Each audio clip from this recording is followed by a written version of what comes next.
નમસ્તે વિદ્યાર્થી મિત્રો, ધોરણ 9 વિષય ગુજરાતી, ગદ્ય 8 છાલ છોતરા અને ગોટલા. પાઠનો સાહિત્ય પ્રકાર છે હાસ્ય નિબંધ. પાઠના લેખકનું નામ છે બકુલ ત્રિપાઠી. પાઠની આપણે ચર્ચા કરી, અગાઉ પણ ચર્ચા કરી હતી.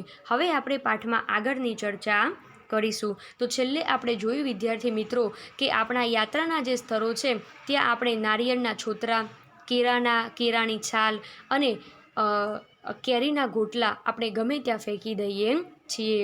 તો છેલ્લે આ વાત પર લેખકે આપણા પર કટાક્ષ કર્યો છે એ આપણે જોયું. હવે આપણે પાઠમાં આગળ જોઈશું. અહીંથી આપણે પાઠની હવે ચર્ચા કરીશું. લેખક કહે છે, એટલે જ હું કહું છું આપણી નૂતન સંસ્કૃતિ છે છાલ છોતરા અને ગોટલાની સંસ્કૃતિ.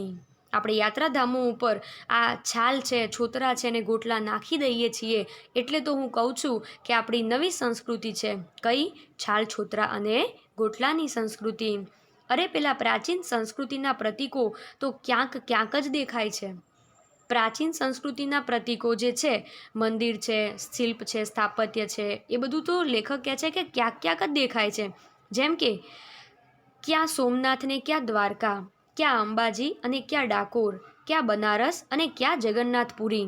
છૂટાછવાયા ક્યાંક જ. આપણા જે યાત્રાધામો છે એ તો લેખક કહે છે કે છૂટાછવાયા છે, એ તો ક્યાંક જોવા મળે. અહીંયા અમદાવાદથી આપણે અંબાજી જવું હોય તો ક્યાં અંબાજીને ક્યાં અમદાવાદ, ક્યાં ડાકોરને ક્યાં અમદાવાદ, ક્યાં જગન્નાથપુરીને ક્યાં અમદાવાદ. બધું જ અમદાવાદથી દૂર છે. ક્યાંય છૂટું છવાયું. બરાબર. દ્વારકાથી અંબાજી જવું હોય તો એ પણ છૂટું છવાયું, અંબાજીથી ડાકોર જવું હોય તો એ પણ છૂટું છવાયું. આ યાત્રાધામો તો બધા કેવા છે? છૂટા છવાયા છે અને ક્યાંક જ છે. પરંતુ આપણી પ્રાચીન સંસ્કૃતિના પ્રતીક, આ બધા જે છૂટા છે એ બધા શું છે? આપણી પ્રાચીન સંસ્કૃતિના પ્રતીકો છે. પણ આપણી નૂતન સંસ્કૃતિના પ્રતીક તો દેશમાં ક્યાં નથી. જો વિદ્યાર્થી મિત્રો, લેખક શું કહે છે? આપણી નૂતન સંસ્કૃતિ એટલે કે આપણી છાલ છોતરા અને ગોટલાની જે સંસ્કૃતિ છે એના પ્રતીક તમારે જોવા હોય તો દેશમાં ક્યાં નથી એ પ્રશ્ન કરો. જૂની સંસ્કૃતિ તો ક્યાંક જ જોવા મળે છે, પણ આપણી આ લેટેસ્ટ સંસ્કૃતિ કઈ જગ્યાએ નથી એ પ્રશ્ન આપણે પૂછવો રહ્યો. લેખક તો કહે છે કે ઠેર ઠેર, અત્ર તત્ર સર્વત્ર. લેખક શું કહે છે કે આપણી આ નવીન સંસ્કૃતિ તો ઠેર ઠેર, અત્ર તત્ર અને સર્વત્ર, ચારેય બાજુએ આપણને આપણી આ સંસ્કૃતિ જોવા મળે છે. અત્ર તત્ર સર્વત્ર નો અર્થ થાય છે વિદ્યાર્થી મિત્રો ચારે બાજુ ફેલાયેલું હોવું.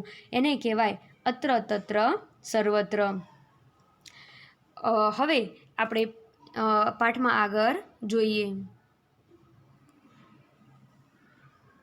આગળ લેખક કહે છે એમાં સૌથી પવિત્ર છે ગોટલા. આપણી જે આ સંસ્કૃતિ છે અત્ર તત્ર સર્વત્ર આપણે ફેલાઈ છે, એ સંસ્કૃતિમાં પણ સૌથી પવિત્ર હોય તો એ શું છે? ગોટલા. કેવી રીતે? તો આખો એ ગ્રીષ્મનો સમય આપણે આપણી ગલીઓ, શેરીઓ, માર્ગોને ગોટલાથી વિભૂષિત કરવામાં ગાળીએ છીએ. આખો ગ્રીષ્મ મહિનો એટલે કે ઉનાળો, આખો એ ઉનાળો આપણે કયું કામ કરીએ છીએ?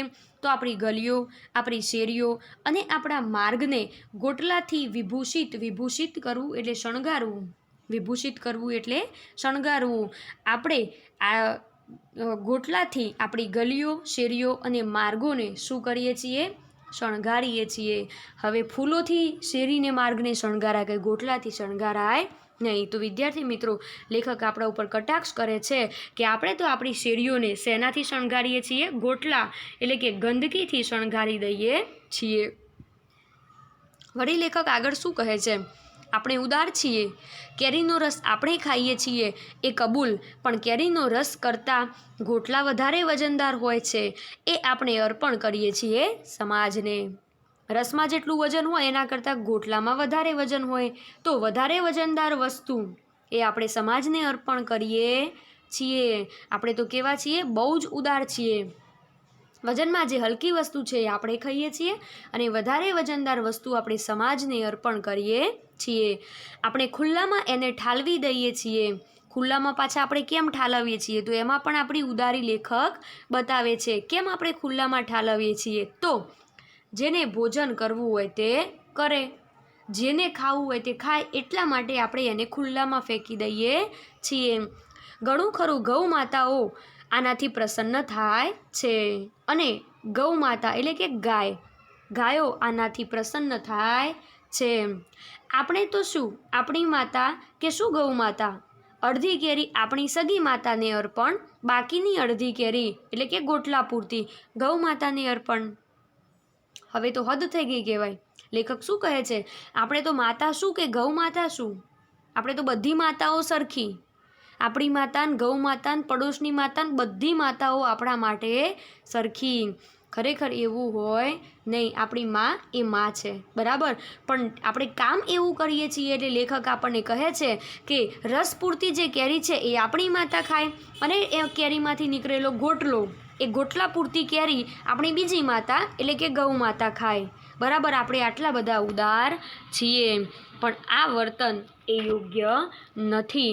ગાયને કંઈક ખવડાવવું હોય તો ઘાસચારો ખવડાવો, બરાબર, અથવા તો આપણી પાસે જે કંઈ હોય, છોતરા કે ફોતરા કે જે કંઈ પણ હોય, તમારે ખવડાવવું હોય તો ત્યાં ઊભા રહીને એક પાત્રની અંદર આપણે એને ખવડાવવું જોઈએ.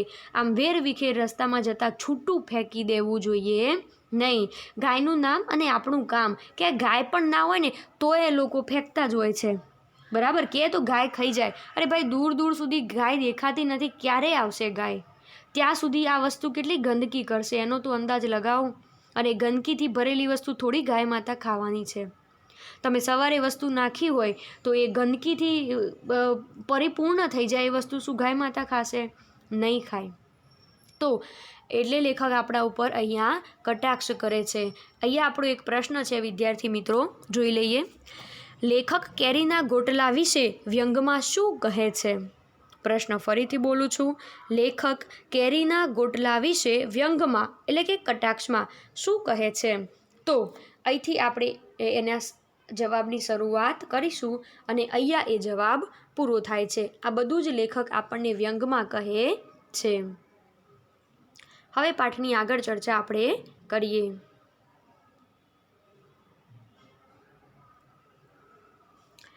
આગળ લેખક કહે છે, આપણે મ્યુનિસિપાલિટીનું પીપ પાસે પડ્યું હોય તો પણ ગોટલા તો બહાર જ નાખીએ છીએ. મ્યુનિસિપાલિટીનું પીપ ભલે જોડે પડ્યું હોય, બરાબર, પણ એક સહેજ આપણે હાથ લાંબો ના કરીએ, આપણે જ્યાં બેઠા હોઈએ એ જ જગ્યાએ આપણે ગંદકી કરી નાખીએ છીએ. એનું કારણ સમજો. લેખક પાછા સમજાવે છે કે એનું કારણ શું હોય. તો પીપમાં ઊંડેથી ગોટલા કાઢીને ગાય માતા કેવી રીતે ખાઈ શકે? આપણે પાછા આવું એ વિચારીએ કે અહીંયા પાછી ગાય માતા કેવી રીતે ખાય? અરે ગાય માતા ત્યાં હોય તો ખાશે ને. ગાય માતા સવારે નાખેલી વસ્તુ સાંજે ખાવા આવે તો એ ગંદકીથી ભરેલી ગાય માતા થોડી ખાવાની છે. પરંતુ આપણે એવા લોજિક લગાવી અને આ ગંદકી કરી રહ્યા છીએ. તો એમ કે ગાય માતા પીપમાંથી કેવી રીતે બહાર કાઢે? બહાર પડ્યા હોય તો ગાયો પણ ખાય, અને શ્વાનોને પણ જો એની સુગંધ લેવી હોય તો એ પણ લે. શ્વાન એટલે કૂતરું. શ્વાન એટલે કૂતરું. એમ કે ગાય માતાએ તો ખાવી હોય તો ખાય, ગાય માતાએ ના ખાવી હોય તો કંઈ નહીં. કૂતરો પણ ભલે ખાય નહીં, પણ સુગંધ તો લે ને એની. તો કૂતરાએ પણ એની સુગંધ લેવી હોય તો લે. ક્યારે લઈ શકે? બહાર પડ્યું હોય ત્યારે. આગળ લેખક કહે છે કે મક્ષિકાઓ પણ યથાશક્તિ આસ્વાદ લે. મક્ષિકા એટલે માખી. મક્ષિકા એટલે માખી. માખીઓએ પણ પોતાની શક્તિ પ્રમાણે એનો સ્વાદ લેવો હોય તો એ લે. આપણે તો માનીએ છીએ કે જીવ માત્રને ઈશ્વરે ઘડેલો છે. શું આપણા છોકરા કેરીનો રસ ખાય અને મક્ષિકાના બચ્ચા ભૂખ્યા રહે? ના ચાલે. આપણી સંસ્કૃતિ એ સ્વાર્થીપણાને સ્વીકારતી નથી. આપણે તો ગોટલા ખુલ્લામાં જ નાખવાના. લેખક શું કહે છે કે આપણે તો પાછા માનવતાથી ભરેલા. આપણા છોકરા કેરીનો રસ ખાય અને મક્ષિકાના બચ્ચા હોય એ ભૂખ્યા રહે, એ જોઈ રહે, એ આપણને પોસાય? હકીકતમાં માખી એ ગંદકીવાળી વસ્તુ વધારે પસંદ કરે છે વિદ્યાર્થી મિત્રો. તમે એક બાજુ કોઈક સડેલી વસ્તુ નાખજો અને બીજી બાજુ કોઈ સારી વસ્તુ મૂકજો તો એ સડેલી વસ્તુ ઉપર જલ્દી જશે. તો આ ગંદકી કરીએ છીએ એટલે માખીઓ આવે છે, અને માખીઓ આવે છે એટલે આપણે બીમાર પડીએ છીએ. જો ગંદકી જ ન કરીએ તો આ મચ્છરોની જાત પેદા જ ન થાય. ગંદકી વગર એ નાશ પામશે. એને જીવવા માટે ગંદકી જરૂરી છે. તો એ ગંદકી કરીએ છીએ એટલે આ મચ્છર આવે છે, પણ આપણને એ સમજાતું નથી. આપણે તો કેવું લોજિક લગાવીને બેઠા છીએ કે આપણે એકલા કેરીનો રસ ખાઈએ ચાલતું હશે, મક્ષિકાના બચ્ચા પણ કેરીનો સ્વાદ એ લેવા જોઈએ. પછી ભલે આપણને ડેન્ગ્યુ, ચિકનગુનિયા, મેલેરિયા થાય એ સહન કરવાનું, પણ મક્ષિકાના બચ્ચા ભૂખ્યા રહેવા જોઈએ નહીં. તો આ બેદરકારીના લીધે માખીઓ પેદા થાય છે, એવો આ કટાક્ષ એ લેખક આપણી ઉપર કરે છે. આપણી સંસ્કૃતિ એ સ્વાર્થપણાને સ્વીકારતી નથી.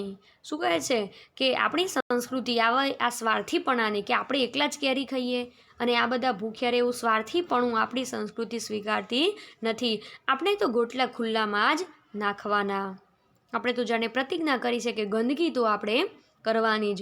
કૂતરાને ખવડાવવું હોય તો રોટલી લઈને જાઓ, કૂતરું દેખાય તો ખવડાવો, ને તો પાછી લઈને આવો. પણ ના, કૂતરું ના દેખાય તો એ રોટલી તો ત્યાં મૂકી દેવાની. કૂતરું આવે તો ખાય, ને તો ગંદકી ફેલાય. બરાબર ને? આગળ લેખક કહે છે છોતરા મોટે ભાગે મગફળીના એ મૂલ્યવાન વસ્તુઓ છે. છોતરા મોટે ભાગે, છોતરા એટલે કે ફોતરા મોટે ભાગે શેના દેખાય છે? લેખક કહે છે મગફળીના. કેમ? તો કે લેખક પાછા કહે છે કે મગફળીના ફોતરા ખરા ને એ ખૂબ મૂલ્યવાન વસ્તુ છે, પણ ગાયો કે મક્ષિકાઓને એ કામ નથી આવતા. ફોતરા માખીઓ પણ નથી ખાતી અને ગાયો પણ નથી ખાતી. એટલે આપણે છોતરાને એક જગ્યાએ ખૂણામાં કે દિવાલ પાસે કે રસ્તા વચ્ચે ઢગલામાં નથી નાખતા. આપણે સિંગના છોતરાને સર્વત્ર વેરતા ફરીએ છીએ.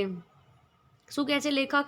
કે આપણી પાસે ફોતરા હોય તો આપણે ખૂણામાં, ડસ્ટબિન ના હોય તોની વાત છે, ડસ્ટબિન નથી તો કોઈક જગ્યાએ ખૂણામાં એને રાખવા જોઈએ, અથવા આપણી પાસે પોલિથીનની, પ્લાસ્ટિકની બેગ હોય તો એમાં મૂકી આપણે ખિસ્સામાં મૂકવા જોઈએ. કોઈ જગ્યાએ ડસ્ટબિન દેખાય તો આપણે એને ત્યાં મૂકવા જોઈએ.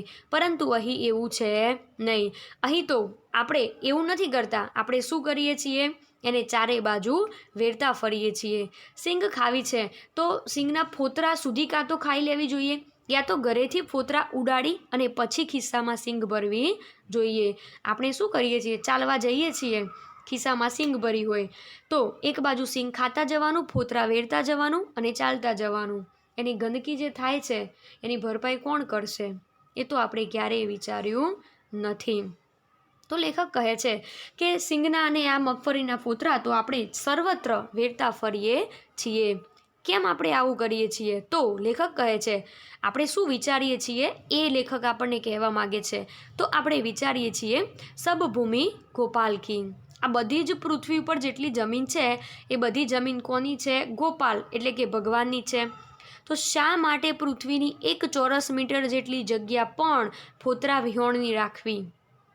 આ ભગવાને આપેલી જમીન છે, ભગવાને આપેલી બધી વસ્તુઓ છે, તો શા માટે 1 ચોરસ કિલોમીટર જેટલી ભૂમિ પણ આ ગંદકી વગર રાખવી?